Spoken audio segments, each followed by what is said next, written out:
ഇതെന്നാ ഒരു ഉറക്കമോ ചെയ്ത്? വീട്ടിൽ ഒരു ജോലി ചെയ്യണ്ട, സുഖം.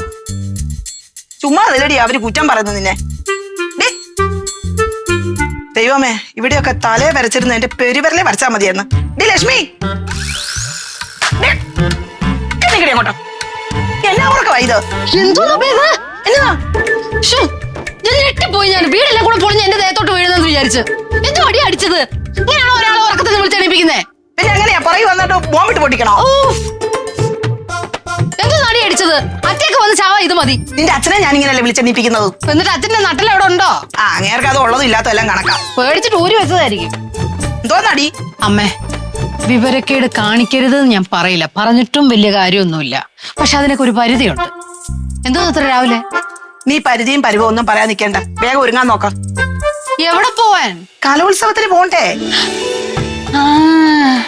ഞാൻ ഇന്നലെ സുരഭിയോട് പറഞ്ഞിട്ടുണ്ടായിരുന്നു. നീ ഒരാവശ്യം പറയുമ്പോ എനിക്ക് വരാതിരിക്കാൻ പറ്റുവോ? എന്റെ കൊച്ചെ, ആ സ്റ്റേഡിയത്തിൽ എന്തോരം പിള്ളാരാ. ആണല്ലേ? ഞാനും വായിച്ചു. 25 സ്റ്റേജിലായിട്ടേ 15,000 പിള്ളേരിലധികമാണ് ഇത് പങ്കെടുക്കാൻ വരുന്നത്. ശരിക്കും പറഞ്ഞാൽ തിരുവനന്തപുരത്തിന്റെ ഒരു പൂരം. നീ ഇങ്ങനെ ഇരിക്കാതെ പോയി റെഡി ആയിക്കേ. ഇത്ര നേരത്തെ പോണോ? ഇങ്ങനെ കിടന്ന് ഉറങ്ങുന്നോണ്ടാണല്ലോ നിനക്ക് സമയം അറിയാത്തത്. സമയം എന്നായെന്ന് കരുതിയാ? വേഗം പോച്ചേ. ഞാൻ റെഡി ആവാ. മേലെ ഇങ്ങനെ അടിച്ചേക്കല്ലേ.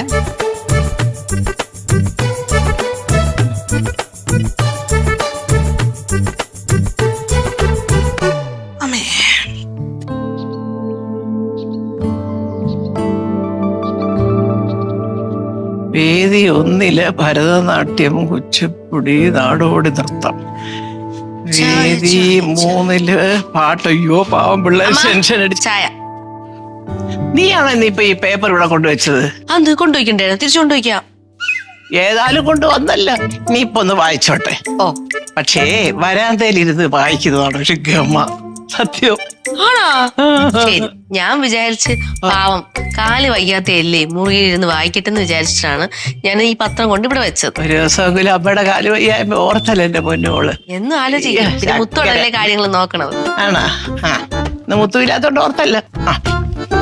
ഇങ്ങോട്ട് പോയി, ചായ ഇങ്ങോട്ട് പോയി.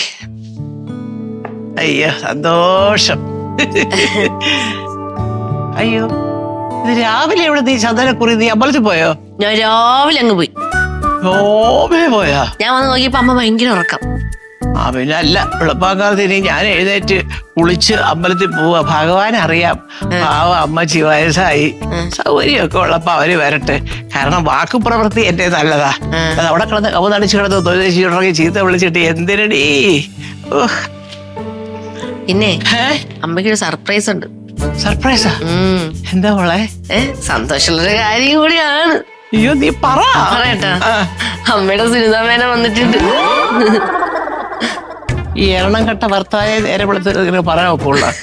രാവിലെ വന്ന് സന്തോഷം സർപ്രൈസ് എന്നൊക്കെ പറഞ്ഞിട്ട് എന്തിനാ രാവിലെ എഴുതള്ളത്? എനിക്ക് അറിഞ്ഞൂടെ. അവിടെ എപ്പോ വന്ന് ഇതൊക്കെ? രാവിലെ വന്നിട്ടുണ്ടായിരുന്നു. ലക്ഷ്മി ചേച്ചി അടുത്ത് ഇന്ന് എന്തൊരു ഗുരുഗുരുവായിരുന്നു സംസാരിക്കുന്നു. ആ കൊച്ചിനെ ഓരോന്ന് പറഞ്ഞ് ഇല്ലാത്ത പ്രശ്നം മൊത്തം ഉണ്ടാക്കുന്നത് ഈ തള്ളയാ.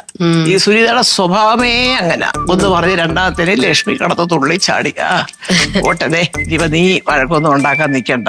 അല്ല, എന്തായിരിക്കും മോളെ ഈ വരവിന്റെ ഉദ്ദേശം? രാവിലെ വരുന്നതല്ലേ ഇടയ്ക്കിടയ്ക്ക്. ഞാൻ പറയാം. ഇന്നലെ ലക്ഷ്മി ചേച്ചി പറഞ്ഞേ ഇന്ന് മറ്റേ കലോത്സവത്തിന് പോണെന്ന്. ഇവര് പോന്നോ? അല്ല, ചേച്ചി പോണെന്ന് പറഞ്ഞു. അപ്പൊ രണ്ടുപേർക്കും കൂടെ പോവാൻ വേണ്ടിട്ടായിരിക്കും. അവിടെ ചെന്നാലും ബാക്കുവോ? പിന്നെ അമ്മ, ഞാൻ പണ്ട് കലോത്സവത്തിൽ പങ്കെടുത്തിട്ടില്ലേ. അപ്പൊ എനിക്ക് ഭയങ്കര ആഗ്രഹമാണ് ഈ കലോത്സവം കാണാൻ. പോയാലും ഉണ്ടാക്കാനോ? അങ്ങനെയല്ല. പറ അമ്മ, നമുക്കൂടെ പോയാലോ കലോത്സവം കാണാൻ? ഇത്രയുള്ള കാര്യം. അതേ, ഞാൻ നിന്നെ കൊണ്ടുപോയനെ മോളെ. പക്ഷെ എനിക്ക് ഈ കാലുവേദനയൊക്കെ വെച്ചോണ്ട് അവിടെ ചെന്ന് ഇങ്ങനെ നിൽക്കാനോ അയ്യോ അതെനിക്കറിയാം. ആലോചിക്കാൻ ഒരു കാര്യം ചെയ്യും. ലക്ഷ്മി പോകുന്നുണ്ടല്ലോ കൂടെ, നീ അവളോട് ചോദിക്ക. നീ കൂടെ പോയിക്കോ. പക്ഷെ അവര് തള്ളയുടെ കാര്യം തള്ളയാണോ ഭരിക്കുന്നത്? നീ ലക്ഷ്മിയോട് ചോദിക്കല്ലേ? പിന്നെന്താ? അപ്പൊ ഞാൻ ചേച്ചിയോടെ പോയിക്കോ, പോയി കണ്ടിട്ടോ. ഫ്ലവേഴ്സ് ഒരുക്കുന്ന കാഴ്ച വസന്തം യൂട്യൂബിൽ പ്രേക്ഷകർക്ക് ലൈവായി കാണാം. ഫ്ലവേഴ്സ് കോമഡിയിൽ ജോയിൻ ചെയ്യൂ, ആസ്വദിക്കൂ.